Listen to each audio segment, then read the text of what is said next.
இயேசுவின் அன்பிதயங்களுக்கு காலை வணக்கம். இந்த நாள் உங்களுக்கு ஆசீர்வாதமாக அமைய வாழ்த்துக்கள்.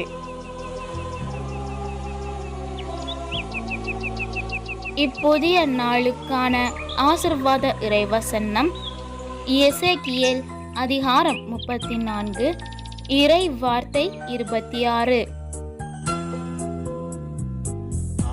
அவர்களுக்கு குன்றினை சுற்றிய இடங்களை ஆசியாக கொடுப்பேன். ஏற்ற காலத்தில் மழையை வர செய்வேன். அவர்கள் ஆசி மழையாக இருப்பர். அற்புதமே அதிசயமே